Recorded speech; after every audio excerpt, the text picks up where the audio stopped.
Hello everyone, I'm Recv5. And I'm Sandman99, and boy do we have a treat for you today. Yeah, Sandman decided he wanted to show off some playbook development. Yes, and Recv5x is going to make some tweaks to his defensive playbook before this season. That's right. And so I thought that we could take this opportunity to let people have a look into the mind of Recv5x. Well, I'm gonna make one tweak for sure today. I don't know if I'll make the second one. Yeah. But I guess I could give people a bit of an overview of the playbook as well. Yeah, well, so you see, Recv5x has a very direct and relatively simple philosophy, which is basically on defense, which is basically go for the throat. I don't know about that. Well, pretty much. I mean, you play a mixed man coverage zone, and you blitz the outside linebackers. Yes.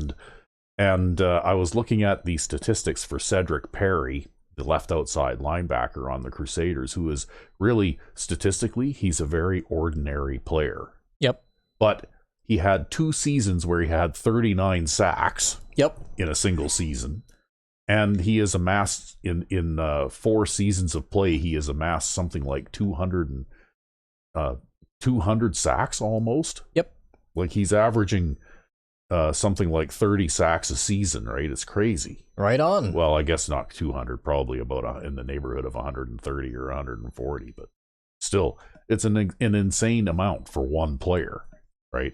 That one player gets more sacks in a season when Recv5x plays defense than most entire defensive teams get in a season. Well, and we can go over that and figure out why that works if you want. Yeah, well, let's jump into it then. So the primary type of defense that I run is a nickel 3-3-5, 3-4 based kind of defense. So it's actually built out of a 3-4 based formation, but it's not that different from the standard nickel 3-3-5. The standard nickel 3-3-5, actually, if I just move around some players here, looks kind of like this, with I think this player about like there, and then this player would be like about like there or something.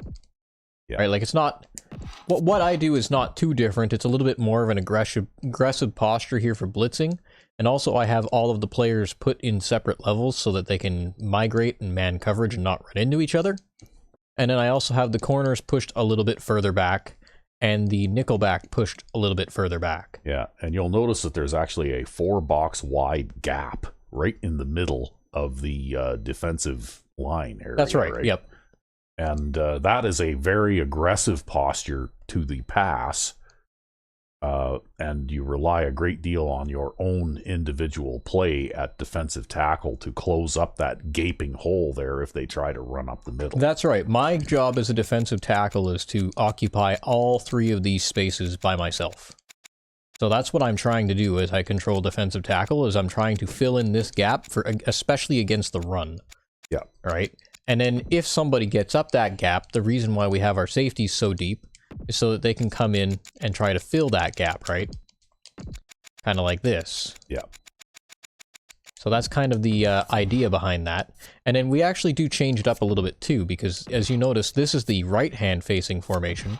The left-hand facing formation, the only thing that happens is the defensive tackle takes a step from here to here, and that's 1 step. This defensive end takes a step from here to here, right? So he actually moves inward. Yep. And then the linebackers shift across the formation, and this defensive end steps from here to here. Right? But what is different about the mirror of the formation is that the safeties in particular are shifted more towards the strong side. And the reason for that is because there are more strong side formations in this game than there are weak side formations. And you want to have a particular, especially because you already have the nickelback on this side, you want to have a particular bias towards the strong side against the run defense. And so that's why we shift our safeties. Yes. And I believe I do that, I don't do that in the dime, but the dime is symmetrical, right? So you don't have to do that in the dime, right? But the nickel is not symmetrical with defensive backs, so you have to do that in the nickel. Just like this. Yeah. But anyways, if we're talking about Cedric Perry, he's this guy right here. Yeah. So basically his job is to run straight ahead into the backfield and hit the quarterback. Yeah, and he does it really well. Yeah. And then, of course, on the weak side, the other guy is supposed to do it, but I don't know why. It's just a gameplay quirk. Weak side rushes are weaker than strong side rushes in this game. Yeah. It's just the way the game is made. I don't know why it is, right? Again, this is also Cedric Perry right here. He runs into the backfield even in the dime. And this is an even weaker against the run formation. Look at that. Yeah. Well, right? you don't usually put this on unless you see like 4 eligible receivers on the line of scrimmage or something, right? That's right. But the paradox of it is I will put it on the line if I see single back big, right? Because these, the dime back will move in and line up against the tight end, and the nickel back will move in and line up against the tight end, and then suddenly you have a formation that looks a bit more stout, right? Kind of like this, or even maybe even like this, depending on where those tight ends are standing, right? Yeah. And so, yeah, it's a little bit how you doing, but they can still migrate into those gaps and take care of those tight ends if they have to. And then you've still got your safeties way off the line, and they can pursue to the inside or the outside, and it's actually a bit better for that because they're in a more neutral position. And because of the way this works too, we can have our corners a little bit closer to the line, actually, in the dime than we can in the nickel, because we don't have to worry so much. We can have everything like this, because this corner will never cross the field all the way over this way on his own. He will trade to the nickelback first, so he'll end up here, and then the nickelback will start to cross. Yeah. Well, oddly enough, and he'll end up there. That is a tendency of player-designed defensive plays. If you play out of the box defenses, well, then the corner will follow the receiver across the formation in motion. But part of the reason for that is because I tend to design all of my plays out of the standard 3-4 formation. Yeah. So this actually was a 3-4 at one point. It was a standard 3-4 defense that kind of had players standing in positions kind of like... Yeah, and basically your right outside linebacker becomes the nickel back, and your left outside linebacker becomes the dime back. Yeah.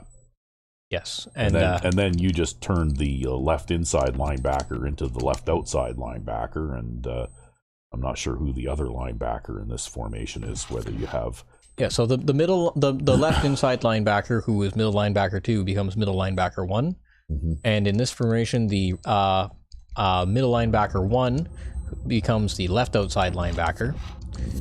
In this one, which is a bit more standard, middle linebacker 1 is middle linebacker 1. Middle linebacker 2 is right outside linebacker, and left outside linebacker 1 is still left outside linebacker 1, and right outside linebacker 1 becomes the nickelback. Yeah, and that's because you figured out that you will get the nickel DB behavior out of the right outside linebacker position. Yes, if we take a look at a formation like this is just a standard 4-3. This is the default 4-3 formation that comes with the game. And I use it as goal line defense because it's very tight in the middle, but this is how it looks. This is your right outside linebacker right here. And yeah, in Madden 05, they actually cheat them up kind of into a box area known as the right end position. But he's the right outside linebacker. He will also behave as a nickelback if I take him and I change him into cornerback 3. Yeah. Right? Or if I change him into cornerback 4, he'll still behave as a nickelback because he used to be standing in this position. Right? And the left outside linebacker in any given formation, if I take him and I change him into a defensive back, doesn't matter what he is, he will act as a dime back. And in the middle linebacker, if I take him and change him, he'll act as a quarterback. Actually, the middle linebacker and any defensive lineman will all act as a quarterback. So that's an interesting little tidbit for you. However, the 4-3 is not compatible with the quarter defense formations. That's right. Unless you like having a defensive lineman playing defensive back. Well, there are some other issues too. So like every 4-3 based formation, so the 4-3, the nickel, the 4-man line dime, they are all compatible with each other. But none of the 3-man line sets in this game, due to a bug in the way that they were created, are compatible with each other. You always have players playing out of position. So if you audible from a 3-4 to a 3-3-5 nickel, players will play out of position. You'll end up with weird things like linemen at safety or something like that. Yep. And that doesn't happen, though, if you build all of your 3-man line sets out of the same formation, which is why I took the 3-4 as my standard base template and rebuilt all of the formations that come with the 3-man line sets out of the 3-4, because otherwise the shifts and the audibles, they just don't work. You can't run a 3-man line defense at all. You might as well take 3-man line defense and throw it in trash. Yeah. However, it all seems to work very well for you. Your system seems to work, which is why you have been hesitant to really make a lot of wholesale changes to it. That's right. And I mean, I'll show off some typical plays here. Like this particular play here is very typical of me. You have and I'm showing the weak side formation because in practice mode they line up on the strong side typically with non-reversed formations. But you have your middle linebacker go to the far flat. You have your outside linebacker go to the near flat. You have your wide defensive end play either a hook zone or a deep zone into the middle, right? Then you have cornerback 1 is man coverage on wide receiver 1. Cornerback 2 is man coverage on wide receiver 2. Cornerback 3 is man coverage on wide receiver 3. This is meant to go up against 3 receivers on the line, so either 2 wide receivers and a tight end or 3 wide receiver set. Right, with no tight end. Yeah. And then you have your defensive tackle who tries to crash over and occupy the guard, your defensive end who rushes forward and tries to occupy the tackle, and you try to get your linebacker around the outside. It's a very simple pass rush scheme, right? But you've seen it all before in games, right? As they snap the ball here. Yeah. Right? And we always man lock and we always back people off, because that back off actually makes us stronger against the run, not weaker, because then there's more room to evade offensive linemen who get downfield. The offensive linemen have more difficulty tracking those players further downfield. That's right. Yeah. And so, you know, and another problem too with the practice mode here is that they tend to run a lot of run plays. Yeah. But if they do... They run far more than they do in a normal game, right? Like the proportion of run to pass is by no means representative of how the AI actually plays in a game. That's right. But if we take a look at this in a replay here, and you can get a replay after a play is ended by just pressing both triggers, you'll notice that this hook zone assignment, even though it looks on the play call selection to be going here, I actually used a bit of formation fuckery in order to make it go over here. And maybe I'll show off how that's done as well. Yeah, because you are actually going to get around to developing a new defensive scheme today, right? That's right. We're actually going to develop a new defensive scheme today. Yeah. But I'll show off this trick first. Right, so that guy is dropping in there, and then also too we can see the effect of this outside linebacker rush. Now I think they moved the tight end over, so it doesn't really matter. But basically the way this works is I am manually controlling number 61, and I am manually eating up that guard, right? And then I'm trying to beat that guard so that I can draw the attention of any extra blockers. So in this case, I've just drawn the attention of that halfback there, right? He's going to try to come and block me now. Right, but it's not going to actually matter because, you know, he's going to throw the ball away before our outside rush guy can get around the tight end there. But the idea is to get the outside rush guy around, and I try to eat up as many blockers as I can. So I try to eat up either the center and the guard, or the guard and a running back, or something like that. Any amount of 2 guys that I can eat up, right?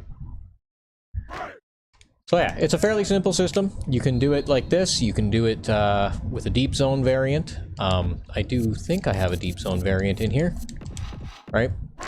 I don't typically run a full man coverage scheme using the nickel. Yeah, but you've discovered that the 3 short zone plus the 3 man to man is actually pretty effective at covering most short passes. That's right, and even the deep zone in the middle there, it's sort of like a semi-short zone. Yeah. We'll take a look at how that works. Well, it's like a short zone that develops into a deep zone. There, that time that was you. You beat the guard and slipped around in behind there and sacked. That was a user-controlled sack. That's right. But the reason is, even though this guy's playing a deep zone, he kind of will linger around in the middle because he starts so close to the line. Yeah. So he offers a bit of coverage against this pass, which maybe makes the quarterback delay. And then if there's another deeper route that's going to be coming into the middle, then he'll run upfield towards this particular point on the field. Like you see him making a break on this post now, right? Yeah. and he's going to try to make sure he's there. And the thing about it is defensive ends don't tend to deflect passes very well, but they do tend to weigh about 100 pounds more than a wide receiver, so when they hit them, they tend to drop the pass. Yeah. No matter how good they are. Which is why teams that play against Recv5x's defenses tend to have more drop passes than normal. That's right, and that's also why I very rarely play a too deep scheme, because I don't like giving up slant passes for touchdowns, which is what a too deep scheme is actually vulnerable against. Right, so my most common played defense, even though I've got a lot of too deep in my dime, my most common played defense is actually going to be, if I can find it here, my man under 3. And it's because when I bring out the dime, I need at least 4-man coverage guys, and I prefer to have 5 because they can do funny things with tight end motion to break man coverage. Yeah. So what that kind of looks like is this kind of thing. Well, except that they decided to run there. But... Yeah, except they decided to run the ball. But it looks kind of like this, right? And that defensive end on the far side there still has the same role. I still cut to the inside there, but probably should have cut to the outside there. But my job is really to protect that left-hand gap. And you can see that left-hand gap actually fills in quite a bit when you man-lock as well. Oh, yeah. Look at that, they tipped it to him. Yeah. But you can see, like, this left-hand gap area looks big on the play formation screen, but when you man-lock at man coverage, suddenly you've got players in the vicinity who can actually help fill in that gap. They may not be crowding the line. It may not look strong against the run, but those guys don't have to go very far. That's right. In order to close in on a run. Typically, a run play against this formation doesn't give up more than 4 or 5 yards. That's right. It'll give up about 4 or 5 yards. It's not going to give up less than 4 or 5 yards typically, but it will give up only about 4 or 5 yards. And all of these guys are in much better position to defend the pass as well. Yeah. Right. If they really want to come out running, I'll just come out in a 4-3 and stop them. So, you know, it's not a big deal. And I mean, I have other variants that have a flat zone to one side or the other, but I only play those on the hash marks. Yeah. And I am hesitant to play those against multiple tight end sets because, as I said before, tight end motion tends to screw things up. Yeah. So anyway, what are you going to do that's new? Well, we have an old defunct formation here that I don't use very much anymore called the nickel wide. And the reason we don't use it very much anymore is because it's not easy to shift around in, right? It's not easy to reverse, which I had a reverse version of this at one point, and I actually deleted it. Yeah. But, you know, the nickel wide is an interesting formation. It was kind of like a older version of the concept that I do now with the idea of trying to get someone around the outside, but instead of that someone being a linebacker, it was a defensive end. Yeah, and for you just found that you prefer to pass rush from the outside with linebackers because they're usually faster. Well, right? not only that, but you can change sides of the formation. Like if I go to change sides of the formation with these guys, even though I can't, look at how much they you've step. got like four linemen doing multiple steps. That's right. Just to change sides. They have to step and move around too much, and it just takes too long. Whereas if I were to demo this kind of thing again, and I mean, like, I won't be perfect because like normally in a real game you audible from one side to another, but if I just go like this, that's it. Those guys all shift over and then they're good, right? They don't have to move super far. Yeah. So, you know, so what we're going to do is we're going to see if we can get rid of the nickel wide here, and I'm even going to get rid of the nickel wide here too, because the nickel wide is actually genuinely based off the nickel defense. So when you back them up, those safeties, they stand like 20 yards off the line, right? 25 yards off the line.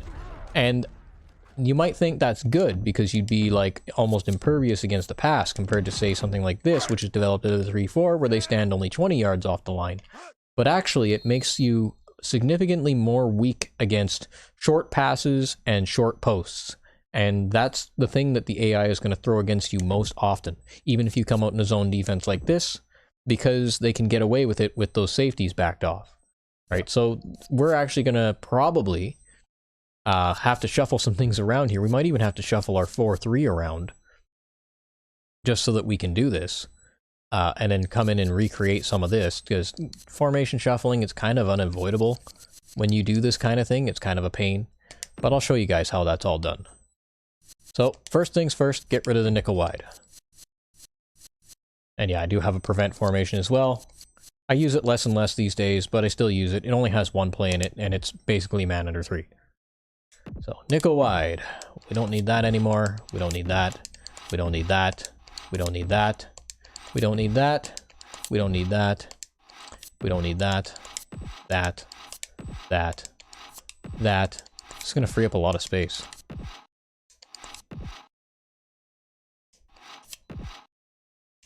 Okay, I think now we're good. Now we've got 3-4S, 3-4W. Another thing is too is you want to try to organize your plays by type. Like this is short zones, this is deep zones, right? The curl flats are for short hash mark left and short hash mark right instead of far hash marks. Far hash marks are flat zones, right? This is short zone cover 3 defenses, short zone cover 2 defenses. That's how I organize my playbook. It makes it very easy to find the play that you're looking for when you do this kind of thing. Anyways, we need to temporarily sabotage our 4-3 formation. And here's something else that I'll show you guys. When you have a formation and you reverse it, and it's a standard formation, you can reverse the formation and it will just work just fine. But the moment that we take this formation and we rename it to something else, so we'll just rename this because if we need to anyways, we'll rename it to, well, we might not need to rename this, but, you know, because I might be able to use the 4-3 strong. Yes, I could use the 4-3 strong. Yeah, the 4-3 over. Yep.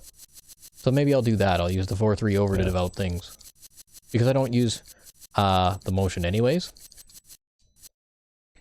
But we'll take the 4-3 over, and then we'll rename it to... well, first we'll develop our formation. We want this guy to be right outside linebacker 2. Move that guy out temporarily. This guy will be left outside linebacker 2. This guy will be defensive tackle 1, defensive tackle 2. That's fine. Now, what else do we want? We've got our linemen in the right places. We want probably that guy there. That guy there. That guy there, maybe.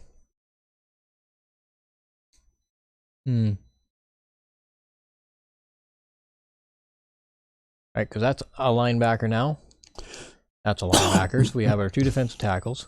Yep. Which means we just need to shift these 3 default linebackers over to the other side in order to get a decent pass rush.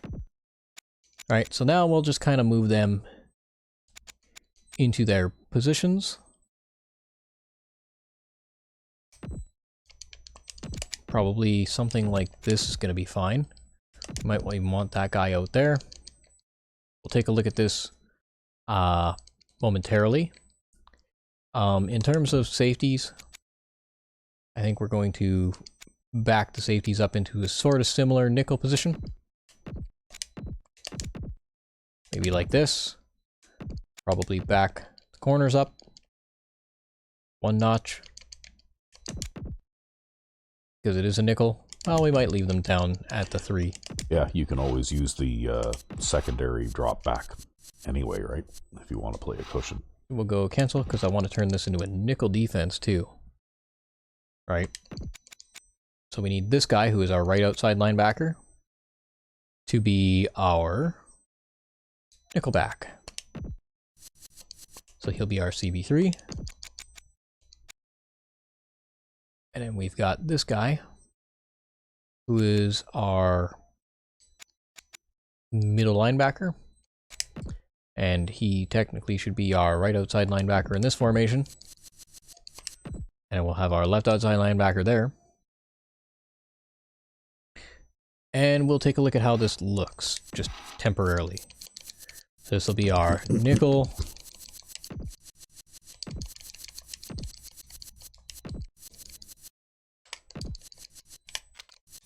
Two, 4, 5. That's our formation. Take a look at our nickel 2-4-5. We'll probably get rid of that man under 2 play, so we'll just create another play because that man under 2 play, now that I've moved everyone around, it's going to be broken, basically. It's going to be horribly busted, so we'll have to redraw our own man under 2 play, and that is simple enough to do. But first, let's just draw a play and get a sense of how this works, right? So in order to get our pass rush assignment, well, first we're going to pre-check the positions of the line now. All right, so we need a guy center spot 1 to the right. We need a guy center spot 3 to the right in order for a pass rush scheme like what I tend to like to use to work. And we've got that in this formation. So we have that characteristic. So we're probably fine there. So create this. Go like this. We'll go with our deep zone here. We'll go with a deep zone there. We'll have a pass rush. This. We've got our defensive tackle here. He could do something else, possibly. Let's think about what we want to do with him. Well, you can play him either as a short zone, or you could play him as a deep zone, right? Or you could even use him as a 4th pass rusher if you wanted. And coverage 2. Although, what I saw, the way that you were able to use line crash assignments, you could actually assign him a zone defense, and then if you wanted him to crash, you could just use a line, like a line crash assignment, right? That's right. And actually, I'm going to show off that trick here for the zones. So when you assign, we'll actually give this guy man coverage 4 and the linebacker down here man coverage 5.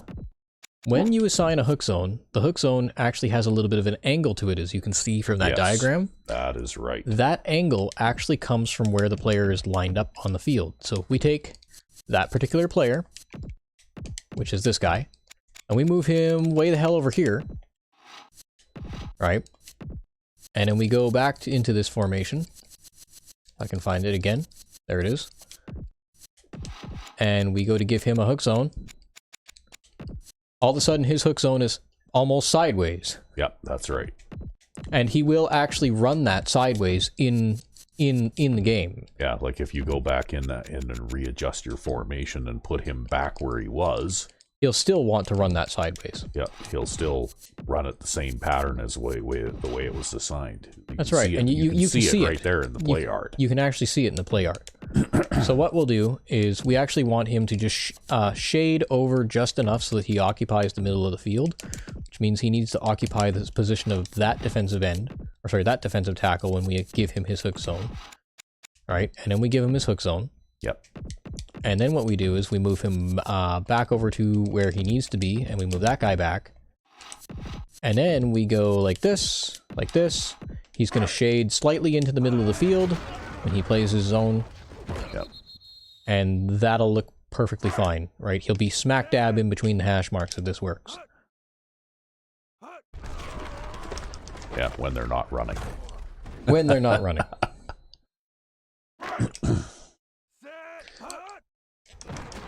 And you can see he actually goes back initially, smack dab into the middle of the hash marks. Then he picks up Winslow here in his zone. He starts to shade to the side.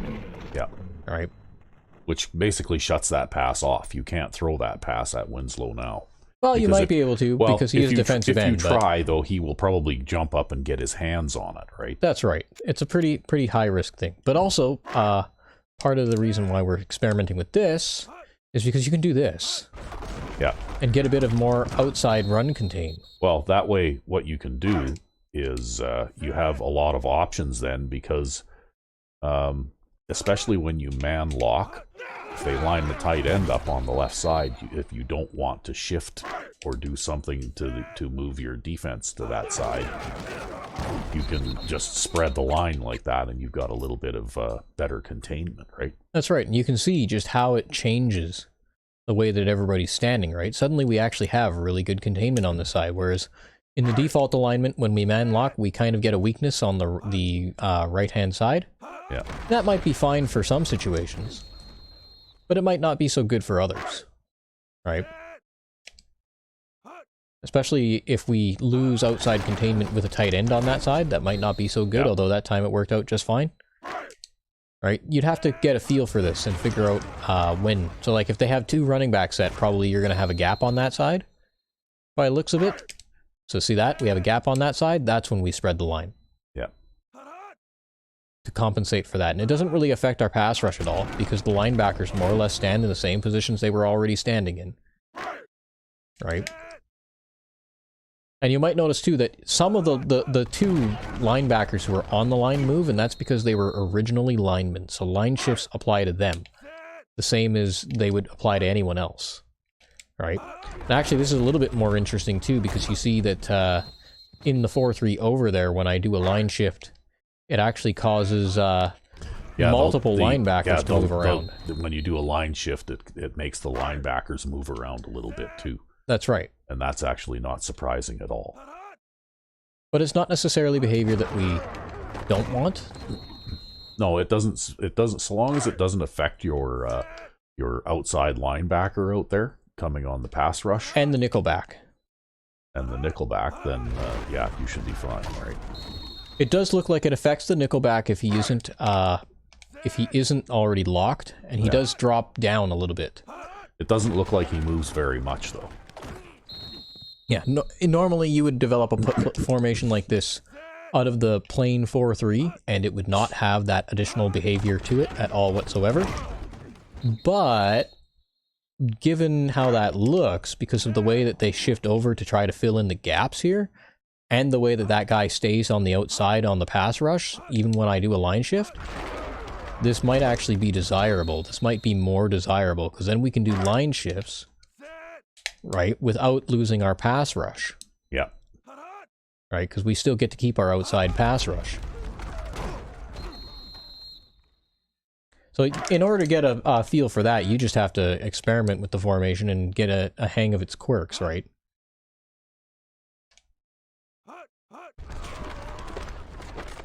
Well, see, the key thing there is it eats up the blockers on the left side anyways, right? So even if it does get past the line of scrimmage, your safeties and your corners are still unblocked so they can move up and make the play, right? That's right. And in fact, it might even be of interest to take that guy and put him there. Yeah, that way you don't have to shift anybody. That's right. We'll have to reassign his zone then. Yeah. So we need to... Because he has to be the same number of boxes on the other side. That's right. When you give him the zone as the number of boxes that he is off-center in his normal position. It's like assigning it in a mirror. Yeah. And now that actually looks a bit more like some of the other formations that I have. Yeah. Well, it looks a little more balanced, but I think that it might be pretty solid against the run now, too, because that defensive lineman holding his position there on a run play will tend to help with containment. That's right. So you man lock, and then your linebackers will fill up all the gaps.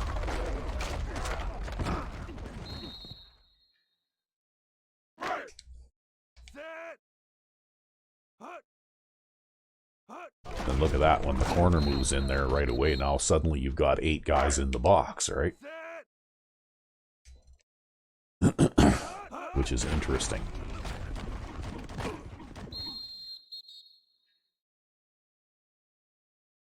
Now there is one disadvantage here, is, well, I suppose that does actually work. Even though the safety's back up at kind of an odd angle, because this is from the 4-3 over, it's not consequential, I don't think. Because they still back up about 15 yards anyways. Free safety at 12, but free safety tends to be a smaller, faster player anyways, so that might be fine. Well, basically it's just a mirror of the way that the safeties normally line up in the normal 4-3 anyway. That's right. So now you can make variants of this. You can give that defensive tackle their deep zone assignment. We can also optimize the position of the safeties, make sure they're in sensible positions. So if we take a look at our dime here, we can see they're a little bit more into the middle of the field. Yeah. But let's evaluate this formation and see if they would actually need to be a little bit more into the field, because in our 4-man line set, we have an additional player in the middle who normally wouldn't be there. So it might be okay for the safeties to be a little bit wider in a situation like this. And also, I don't see that it makes a great deal of difference anyway, because if you play a cushion all the time, pretty much, those guys are not going to stay in the same positions that you put them in anyway. That's right. they're always going to move to whatever the playing back position is, right? Well, let's see what we can do here.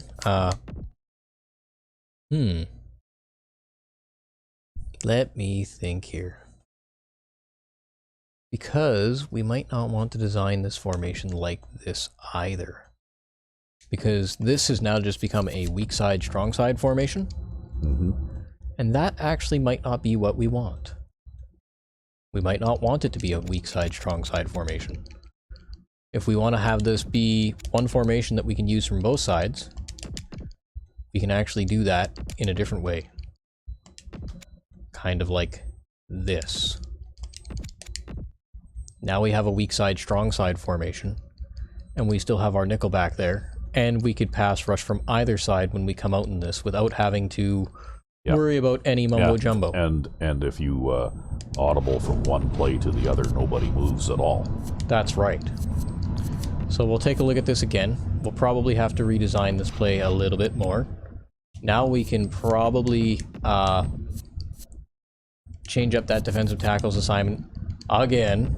Yep. So this is one of the I guess tediums of custom playbook design, is that because they never gave you the ability to adjust a hook zone, right? Yeah. They should have given you the ability to adjust a hook zone, but they didn't. But now let's take a look at the way that looks. We might even be able to... We might be able to get away with it like this, or we might have to put this guy one outside like that. We'll try it like this first. Well, from my experience, I think that guy is in about the right place already, because I do something similar to that. Right?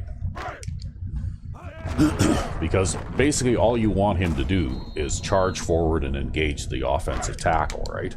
That's right. And then we can still line shift here in order to get what we want. Yeah. You end up with a bit of a mess there, though. Well, we'll take a look.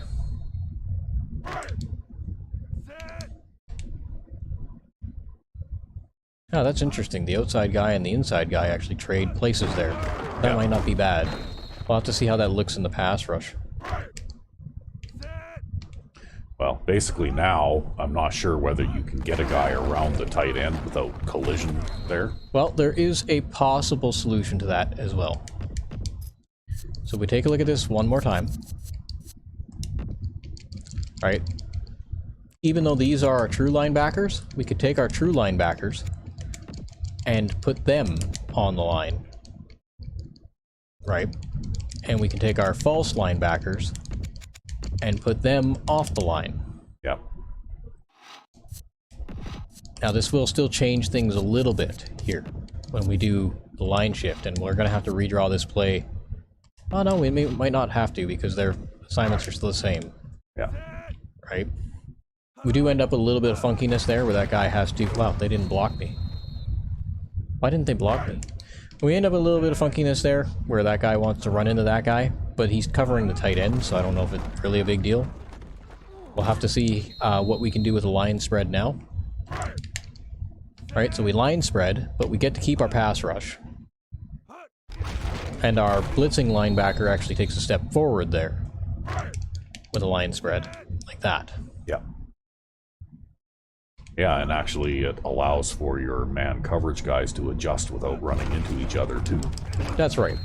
Now, we need to use the line spread, of course, but that's not necessarily bad.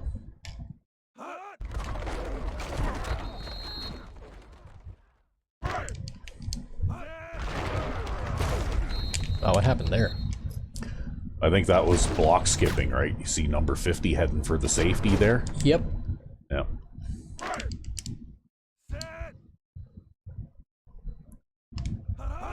Which is possibly one of the advantages to having that many players clustered in the middle, too, is that if they try to engage in that kind of behavior, you're going to have a couple of guys run through the line unblocked, right? Now here is a disadvantage of playing defensive tackle yourself sometimes, is sometimes you can end up pushing the guy forward when you tackle him. Yeah. But it's better than giving up a long run. Well, the thing is, though, from what I can see, the way that you play defense, too, you're not really focusing on the stopping the run first. You know, like that's a secondary concern. That's right. And I mean, look at the way that this ends up looking. Yeah, basically you've got 8 guys in the box there, right? So like if you could probably count that defensive back there, number 37, as a guy in the box. As a guy in the box too, basically, right? It's almost like you're playing kind of like a weird looking 46 or something there. Just about, huh? Yeah. So I don't know. I think we've got something here that could possibly work now. And you can easily design the mirror of this play without having to move anybody. That's right. Right? I'm just going to reassign this here and reassign this here to make sure those guys are covering the right guys. Right? And yeah, they do seem to adjust swap man coverages when I line shift like that. Yeah. But that's just a quirk. Yeah, look at all that man coverage in the middle. Yeah.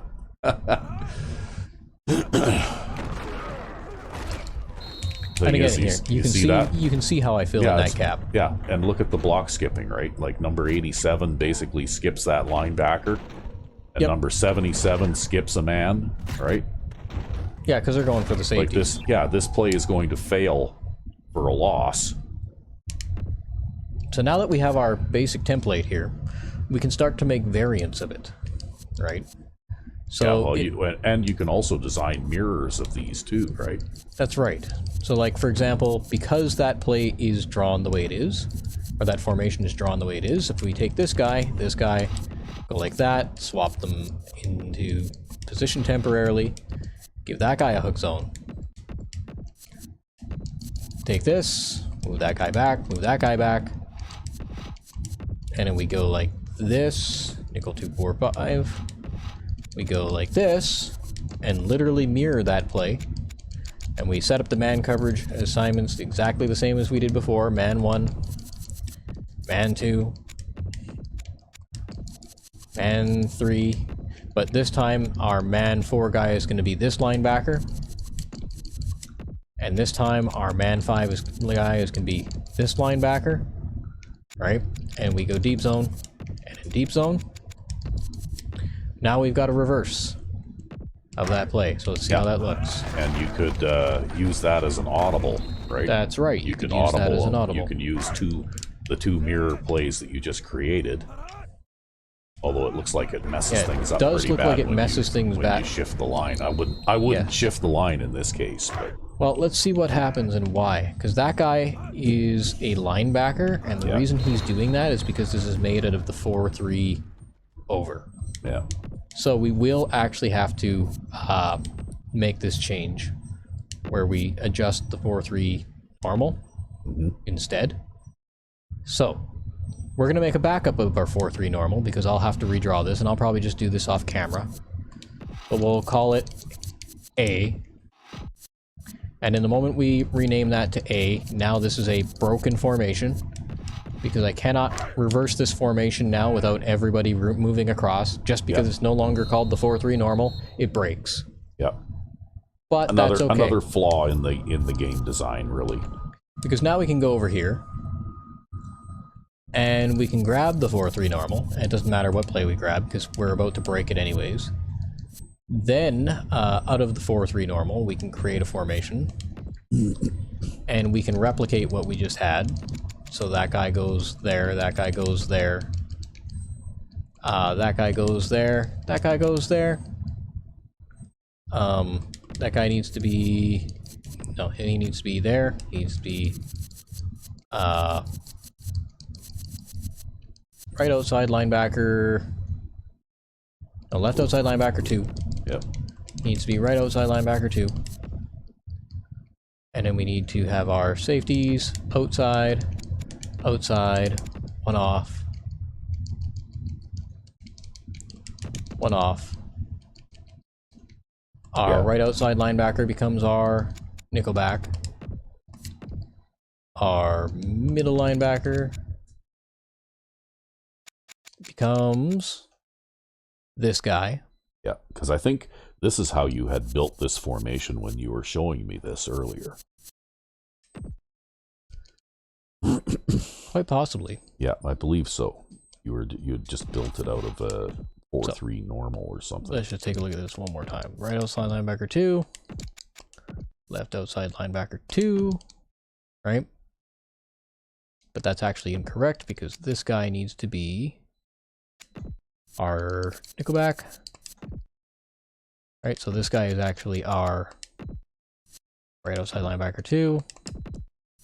Guy should be our left outside linebacker 2. This guy should be our right outside linebacker 1. This guy should be our left outside linebacker 1. Don't you got those backwards? We actually could probably make this guy. We could make them 2. All right, so this guy could be right outside linebacker 1, and this guy could be right outside linebacker 2. Or sorry, this guy could be left outside linebacker 1. We'll just make a middle linebacker 1 for temporary while we reassign this guy.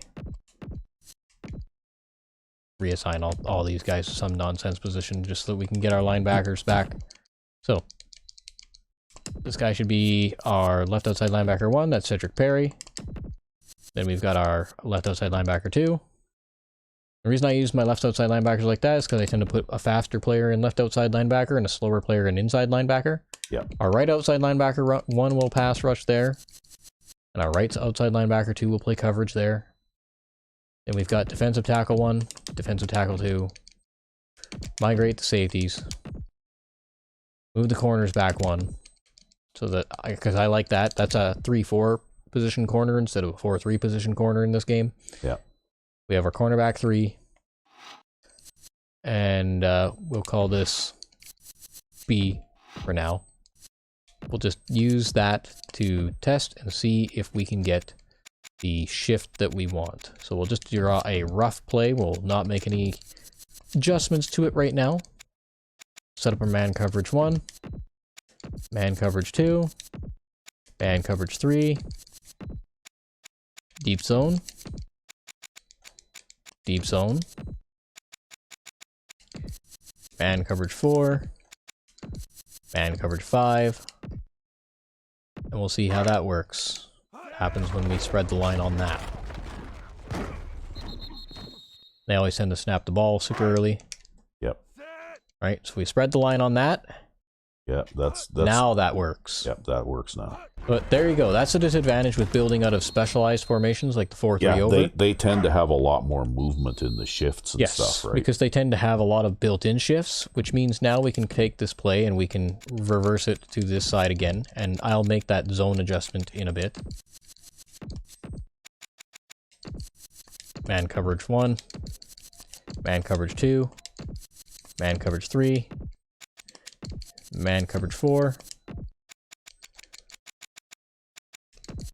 man coverage 5, deep zone, right? And we do that, and everything lines up on both sides. Yep. It just face masked that guy. Yeah, that's okay. It's only practice. No penalties will be called. The advantage to this, too, is that you're more often than not going to get a defensive back covering one of the running backs, too, right? That's right. So if they do send a running back out into the flat or something like that, or try and throw a short pass over the middle, he's going to be covered by a very good coverage guy, right? Okay, and then we need to take... You need to take A and change it back to 4. Can you actually fix the formation by renaming it correctly again? You cannot, so we need to leave A in there, because what I'll end up doing is I'll end up adding the 4-3 into the formation again. Yeah. And unfortunately, there's no way to copy plays from formation to formation. So what I'll end up doing with our 4-3 formation here is I'll look at A, I'll see a play that I had there, like cover 2 5 yards. I'll take this, I'll probably end up redrawing the play with the flat zones there, and actually I think cover 2 5 yards is a specialized play too, because it uses an out-of-box play for flat zones. Yeah. But we'll redraw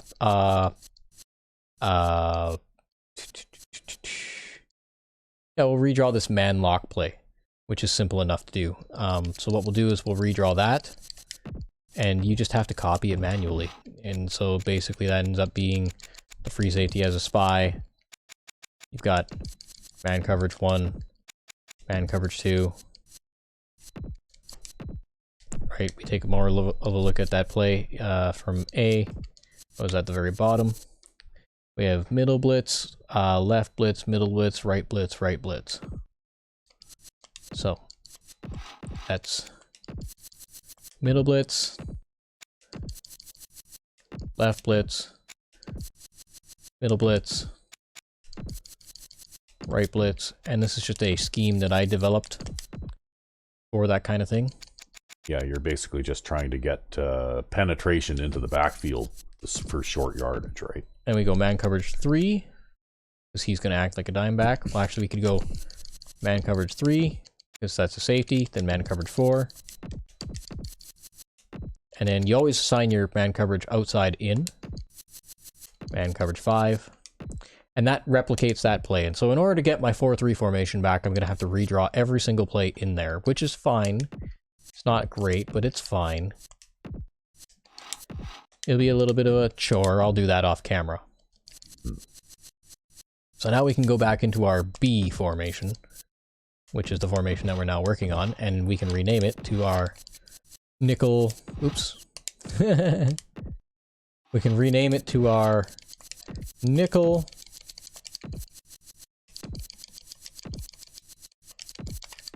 to...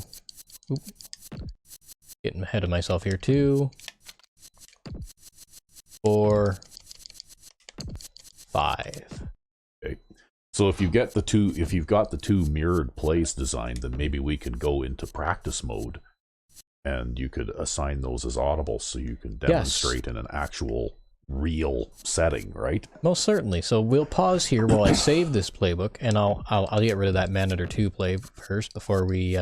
Yeah, and then we'll give you a live demonstration of how this is actually going to work, because play creation mode is kind of flawed when it comes to trying to design. That's right. The reason is because they run the difficulty on rookie settings, so it actually doesn't work the way that it's supposed to. Yeah, and they also don't allow you to use audibles in the play creation mode either. So that's right. You can't actually demonstrate the full capability of the system. So we'll be right back. Yes. And so we're back. Yep, in practice mode. Yes. With the Crusaders. That's right. And I can choose my play here from the plays that we were working on. And I guess you could just go random play all. Well, I thought that I would start off with I formation normal. And random play current form. Because it has, you know, like 2 wide receivers and a tight end and 2 running backs. And this is the kind of scenario that you're going to find yourself up against fairly often. Fair enough. Right? And I thought we'd start off just with a pass of some sort, right? And I don't think it really matters too terribly much. We'll go with, say, flanker hook there, right? All right. So yeah, and I'll control a defensive tackle, but here's the thing, is you can actually set up defensive audibles. Yeah, which is why we're in practice mode. That's right. And I can go like this. Play two. And I can go like this. And play 1 or 3 or whatever it is that you called it. Play 3. Yeah, just the default names that the game assigned to it. Yeah. So those will be your left and right dome button audibles. That's right. So that now if we resume practice, let's say I decide to... You know, if you, yeah, exactly. Now you're pass rushing to the side that is away from the tight end. That's right. And let's say I motion the tight end. Now, suddenly, it's a very, very rapid shift. Right? And that's right. And if I motion the tight end back again, well, look at that. Right? I can do it faster than you can. You can do it faster than me. Try again. Just so we can just display this. Right? Yep. And move them back. Yeah. So there you go. And they trade some coverages, so that linebacker takes over the tight end coverage there. Yep.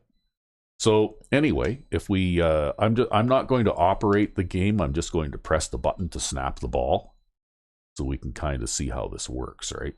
All right. Ooh.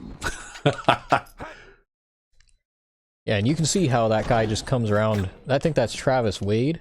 Yeah, that's Travis Just Wade. comes around and hits Bo Jenkins just like that. Well, and if you look at the receivers downfield too, right? Because this is actually a 5-receiver pass play, right? That's right. So you look at the coverage, and you know, like, you can't throw to the receiver over the middle, right? Yep. Because that guy dropping in that short zone there makes it prohibitively dangerous to try and throw that pass. That's right. And you've got very close man coverage on the 2 wide receivers on the outside, with support from the safeties over top. And you also can't really throw to the You'll lose yards here. Either running back out to the flat, because chances are, even if they catch that pass, they'll get tackled for a loss. You might be able to throw it to this guy just because the coverage broke down a little bit here. Yeah, but except that by the time he even gets around into position, you're he's sacked anyways. Yeah, he's sacked anyway. Like, none of the receivers even had time to finish running their patterns, right? That's right. So we can try this again here. I'll move the tight end to this side now, right? We can even press too. Right? And you can, yeah, now it's a very simple shift to try and go the other way instead, right? And, there, that time I actually kind of controlled Bo Jenkins there and tried to roll away from the pressure. We'll run that again. And, it looks as though I've probably got the nickelback guy on Marshall there, right? Yellow 25. And I'm just gonna run Herman down there like this. Maybe I'll do that. Yellow 25. Yeah, I'll run Herman into in a drag into the middle here. Okay, but you see how rapidly, if you want to watch the replay here, you see how rapidly the outside linebacker comes there, right? Yep, you have to be running away from him the whole time. Have to, yeah, basically I have to start running away from him early, because I won't even have time to throw this pass if I don't. That's right, and the only reason you can get away with even throwing this pass is just because this guy, Scott Pete here, isn't the best pass coverage guy. No. He's a defensive tackle after all. Yeah, well, and notice though that with the drag, you see how I got a pick there from the tight end, who's now, since I motioned him to the left, he's running a corner. Yep. Well, you know, like, basically I got a bit of a pick there on that wide receiver, right? Because I can make stuff up as I go along too if I want to. So I can even do something like this. And we'll move this guy out. So now suddenly you got Mr. Perry there in man coverage on that guy. But even so, like, by the time I make a decision... Yes, I saw you move that tight end out, so I audibled people to play jam coverage. Yeah. But I didn't, but that pass rusher got there so quick, I was actually trying to throw the swing pass, right? Yep. Like, I was trying to throw the outlet route to the running back there. Yeah, because he actually gets, his coverage guy gets interfered with here. Yeah. And so he's he actually would've been wide open. So he would have been open, but I couldn't actually even throw the pass because your pass rushing linebacker was on top of me so quickly that I couldn't move, right? Yep. And those curl routes, I mean, those are basically hopeless. Yeah, well, they're just the only thing that I can do here maybe is ask if I can ask of a running back is get a running back to block. But then, you know, like those curl routes, those default curl routes, if you want to run the replay of that again now, just watch what the coverage guy does there, right? That especially because cornerback. he's a 99 awareness corner, right? Because he's a very experienced player. You know, and the reason that this happens is because that curl route is way too deep, right? Takes the ball too long to get there. If this were a 4-yard curl, it would be a success. It would be a success because, you know, like that cornerback is going to maintain somewhat of a cushion for the first few yards. So if I'm not, you know, if I had the ability to audible to a 4-yard curl there, I would. Yes. Right. In fact, if I go to run a play similar to this at my own offense, what I will do is I will draw that as a 4-yard curl. right? So anyway, we can try and we'll tell our fullback to pass block here. Maybe we can get a little better. There, see, that one there is a slightly shorter curl too, right? Yep. Like that pattern is a little bit shorter. You can see it ends just past the 30 instead of at the 25. Yep. So that may be a little bit easier. Green 16. But basically you pretty much have to Hut. put an extra blocker in if you're even going to get enough time to throw this, right? Because look at this. See, this time the tackle shaded out here because I left the fullback in to block, and the fullback cut blocked the one linebacker who was coming there, and then the tackle, you know, because there was another man assigned to this guy, right? That's right. So they were able to, you know, like make up the difference. But if I don't have the extra, you know, if I don't audible the extra blocker in there, I'm a dead duck, right? I won't be able to throw even this medium length curl before I get sacked, right?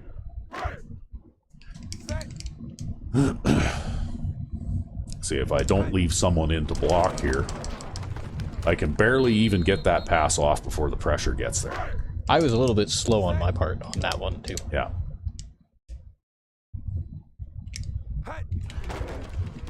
Yeah, there. If you play press coverage, well then that's it. You're dead, right?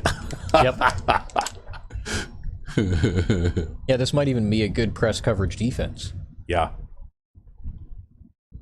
Yeah, and look at how many you've got. 1, 2, 3, 4, 5, 6, 7.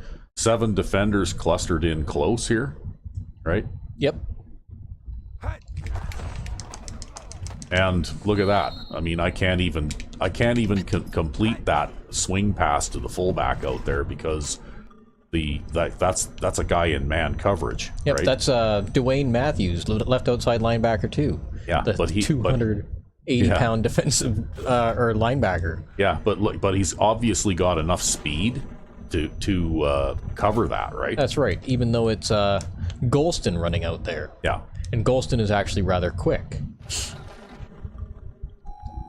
But anyway, so, you know, like you can shift the pass rush from side to side, and this is actually very typical of a Recv5x style of defense if you want to show the play art here again. That's right. Basically, you are the one who first, like I do it now somewhat too sometimes. Well, unman lock just to show it you very are clearly. you are the first one to actually develop the idea of a effective 3-man pass rush, right? Yep. And also a mirrored 3-man pass rush. Yeah. Or a mirrorable. And the thing is, you can shift back and forth here very rapidly without anybody moving. Right? That's right. Nobody moves here. The only players that would move would be players in man coverage with man lock assignments, right? But even if we man lock them to make it a little bit less clear, to give it a little bit more real look, Yeah. who moves? It's upright players. That's right. So and they can move across the formation just as fast as any motion type players can. That's right.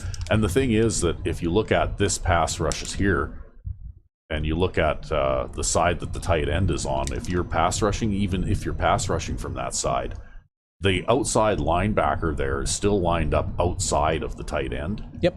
So if that tight end is running a post, if you let go of the play art there, and we go and run the post here with that tight end, well, look at how clean that linebacker comes around there anyway, right?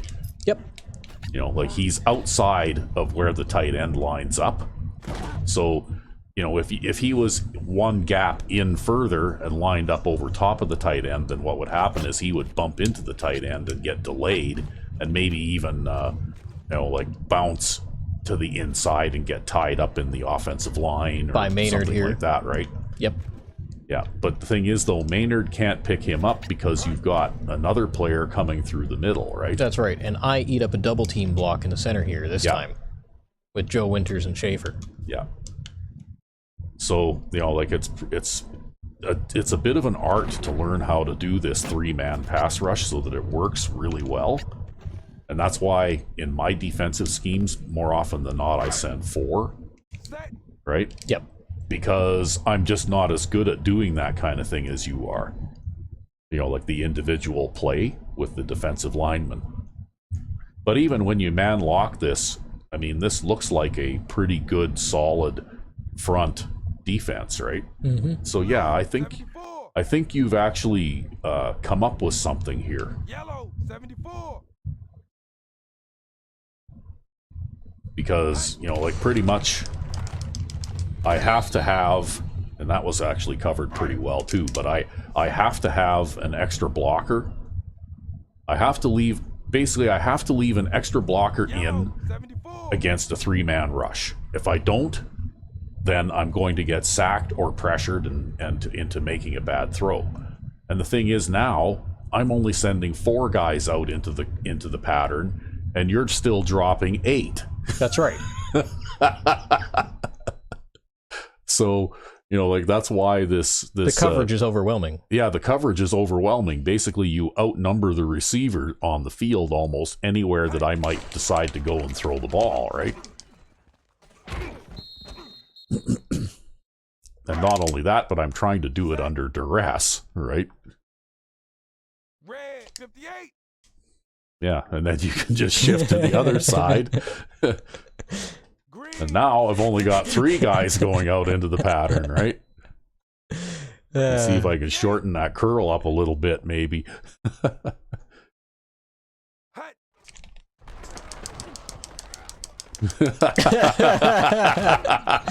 Oh, man. Yeah.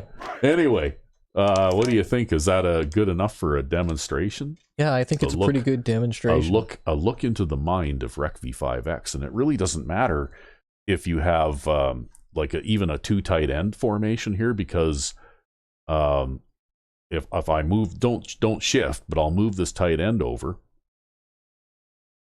right? Yep. And if this tight end is going out into the pattern, well, Wade there is still going to be able to run around him cleanly, right? Yep. The only way that this will affect things at all is if I tell him to block, right? And then in this case, Marshall will pick up Wade. It's almost certain that he will. But if you shift now to the other side, well, now suddenly I'm in a position where Marshall isn't doing me any good. All I've done is taken him out of the play. Yep. And now you're still going to get that pressure coming from that side, and I've got 1 less receiver to throw the ball to. That's right. And even if you move Marshall back. And even if I move him back, well, by the time he gets there, you've already shifted to the other side. That's right.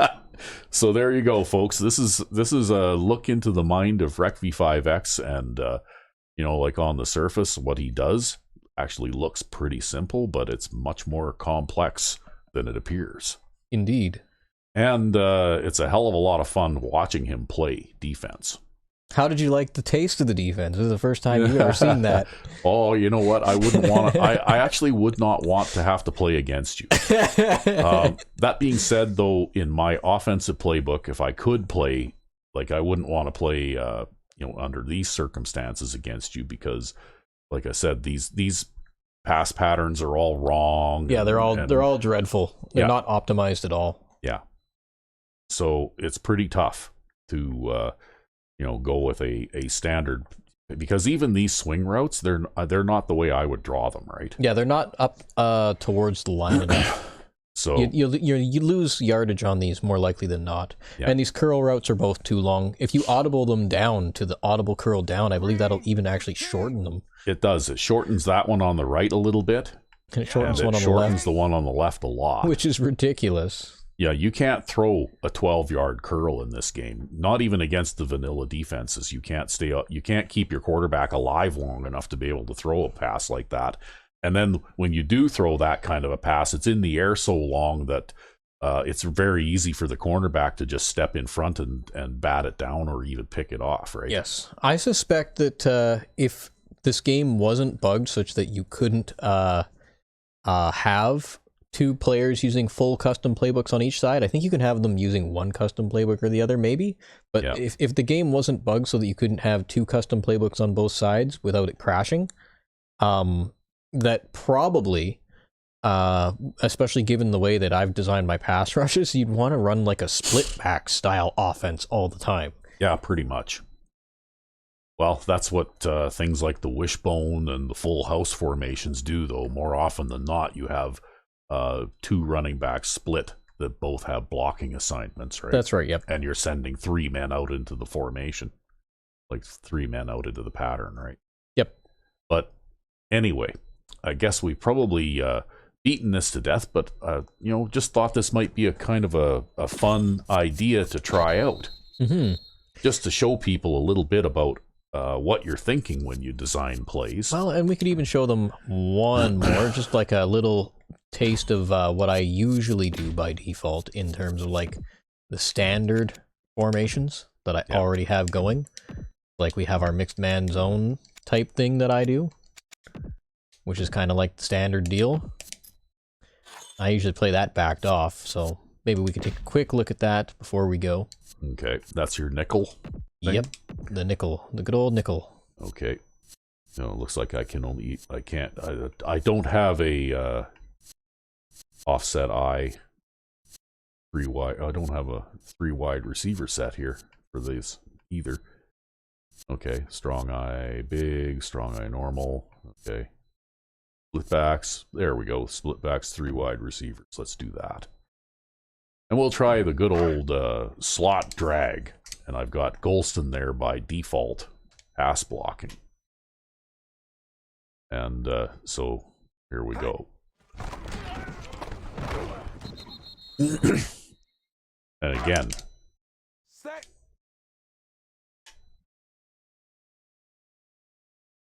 Red 58. Yeah, I think I can do stuff like this too, right? There. Hut. I just changed side. Yeah. Well, that's a demonstration though. I did that to allow you to do that, right? Yep. And basically, you get you get very small movement from the defensive line. That's right. And your linebackers don't even really do a full shift, right? Like they don't even move as far as they would for a full shift, and your middle linebacker doesn't move at all. That's right. Right? So this is Recv5x's 3-3-5, basically. Yellow. And it's 74. always played with backed off linebackers. Yeah. Or sorry, with backed off defensive backs instead of pressed defensive backs.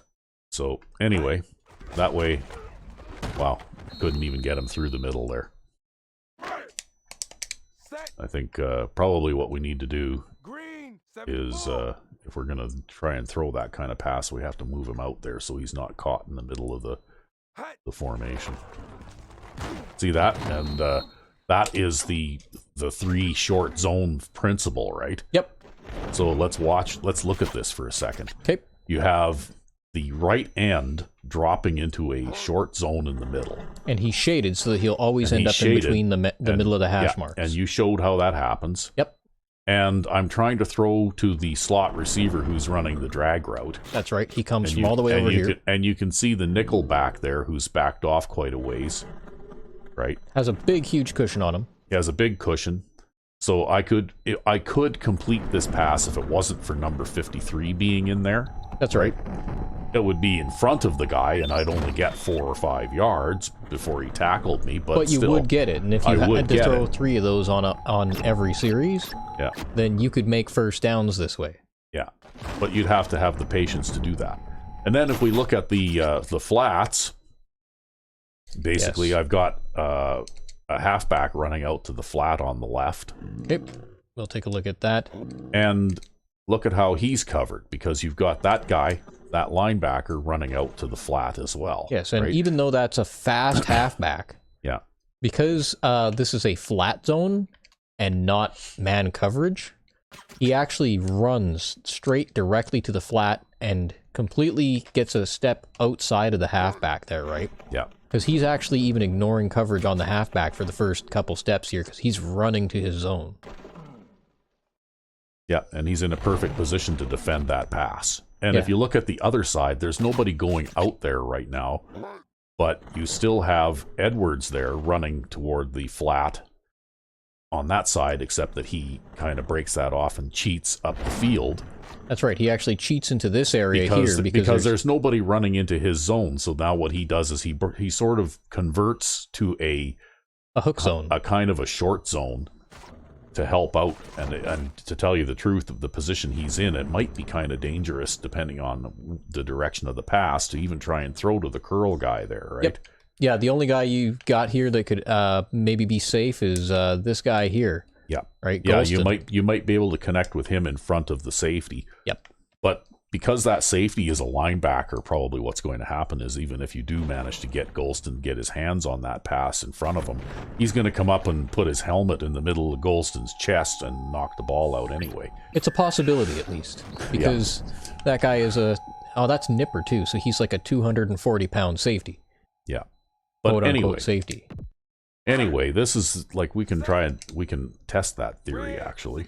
I'll move him out here again. And then I'll see if I can actually do this. Yep. Yeah, see? And then there's the result. And that's show the replay of that now. All right. Right? This is what happens. This right? is why we draft big players this size. This is why Recv5x has linebackers playing safety, okay? Because watch how he comes down here, and actually there is a gap in the coverage here. And it is big. And it is big, and I actually watch the pass come in, and it actually is a very catchable pass, right? Yep. Hits him in the hands. There's 5 yards between him and the safety, so that means look at that. Yep. That's pass defense, folks. Pass defense. That's the Crusaders' way. Okay. And we'll probably be seeing plenty of that this season. That's right. So that's how I fill in the gaps. Yeah. Is with the hits. Yeah. And also that's why sometimes you might see 6, 7, 8 or more drop passes by some teams, depending on the quality of receivers. Yes. Because some receivers are good enough that they can be nearly decapitated and still hold on to the ball, right? Especially tight ends. Especially tight ends, because tight ends are more resistant to this. They tend to be a little more resistant to this kind of thing, but it still limits the gain on those passes, right? Yes. To about 15 yards. Yeah. So anyway, that's a little bit of... What happens if I play press coverage when you try this? Because I can play press coverage out of this too if I have to. Okay, well, we'll run it one more time. I don't think you're going to be successful pressing because the man on him is playing a pretty big cushion, right? Yeah. Oh, well, I couldn't get the ball away anyways. We'll try one more time. Right? Okay, we'll move him out and there Golston again. is a fullback too, so you know. Yeah. Yeah, again, that was a catchable ball, but contact. The safety forced the drop with the contact, right? Green 16. Yeah, it's not like Golston can't catch. Golston has a pretty good catching rating. He's got an okay catching rating. Actually, about 3 or 4 seasons ago, when I was running almost exclusively a three running back set with this franchise, I threw I think Golston had almost 1,000 yards receiving in one season, right? Yep.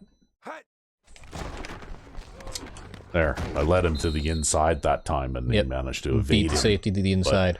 But he still got tackled right away, though, right? Yep. Now, I don't normally play neutral defensive backs, but we'll see how this works. And that's why it's dangerous to play neutral defensive backs. Yeah, you should either play a cushion or play press, one or the other. But I guess this is one way in a partial man situation to beat the press coverage, right? That's right.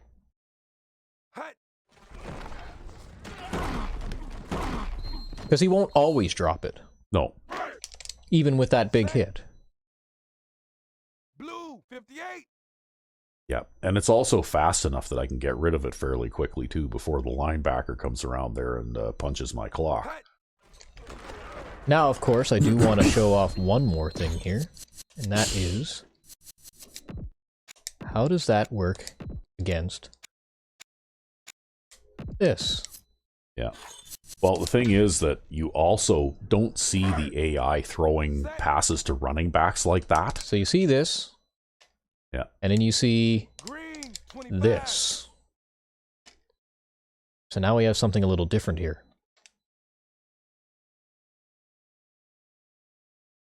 Hut. Yep, see that? That's how you defend those types of passes, Just right? by changing the one zone in the assignment. Yep. Yeah, because that defensive end dropping off in the zone there is actually pretty fast. Hut. Yeah, and I can't throw it now. Like, you basically, if you do the replay here, the reason that you were able to get in and hit me is because I actually saw the coverage there and I wasn't going to throw it, right? Yeah, and that's just Ben French too, Yeah. right? Yeah, so he's got 60 speed, so he's a average speed for a defensive lineman, but he's certainly fast enough to be able to disrupt that kind of pass. Yeah, because you have to throw it as a bullet to get it underneath the safety. That's right. And if you throw it as a bullet, Ben French can't jump. Ben French can't do a whole lot, but he's tall. Yeah, He has arms. Yeah, when he sticks his hand up, basically he can reach as high as a lot of smaller players who can jump. That's right. And I mean, you'll outrun him eventually if you have enough time to get down the field. Yeah, but the thing is, though, I don't have that much time because you're already on top of me here. That's right. And how far down the field is Golston right now from the line of scrimmage? Oh, we can actually see that. So Golston starts 35, running. so 5, 10, 15, right there. Yep. And Okay, that's about where you'd complete that road anyway. So he's made it 15 yards down the field by the time I'm basically getting sacked, right? So yeah, but I call a mixture, right? I mix it up between the short zone version and the deep zone version. Yeah. Just kind of at random, because I don't really know what the AI is going to do. Yeah. Right. And it pretty much works the same way. Like, let's see if we try and run it to a wide receiver too, right? Yellow, 74. Hut. Wow. Okay. Number 45 there just blew the coverage there. He went for the big play and missed, right? Yep. But that's okay, because we still had the safety back there to wrap you up anyways. Yeah, there's plenty of redundancy there, but that was an extremely dangerous pass that I would not throw in an actual game, right? Yeah, because there's like 4 coverage guys in the area. Yeah.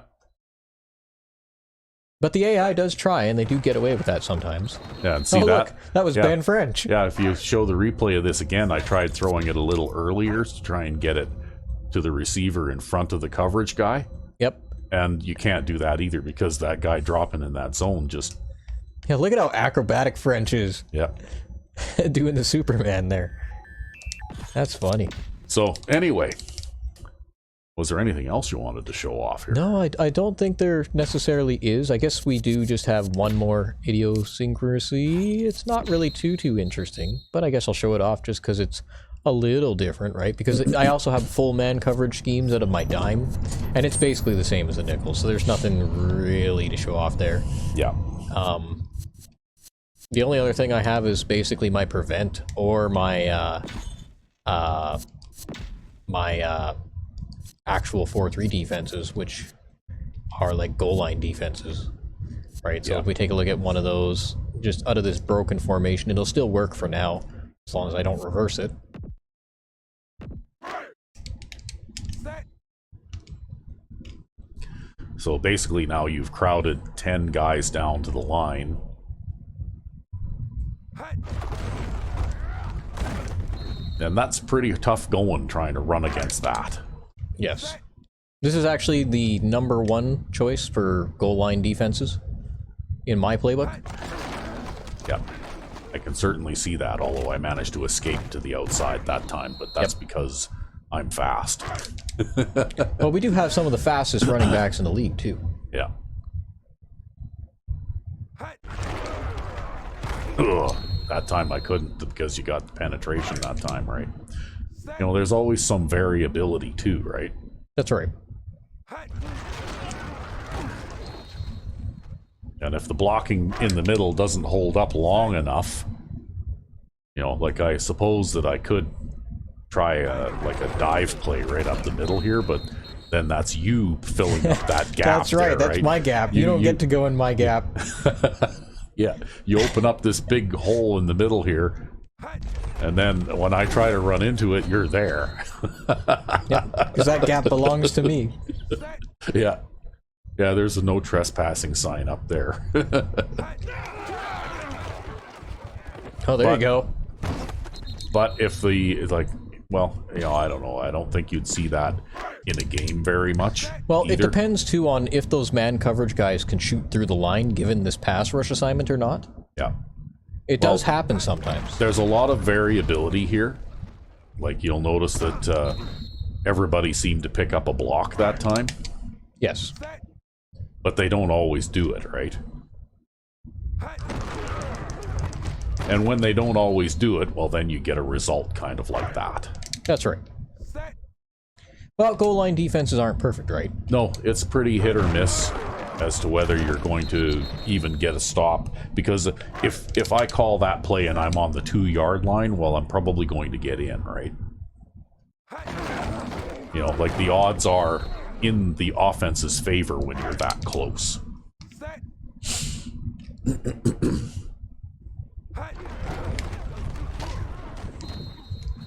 Avoiding me there. Yeah, I'm avoiding you. I'm running away from you.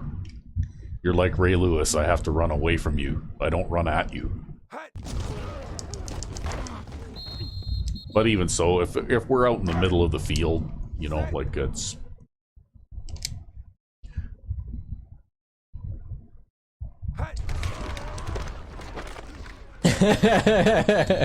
You're not going to get away from that guy. No. So, yeah. But anyway, that's just a little bit of insight into the mind of Recv5x. Yes. So, I guess we're probably pretty much done now, hey? Probably, yeah. Okay, well, you know what? When we come back, we'll be playing our first exhibition game. All right. So, until then, I'm Recv5. and I am Sandman99. Have a good one.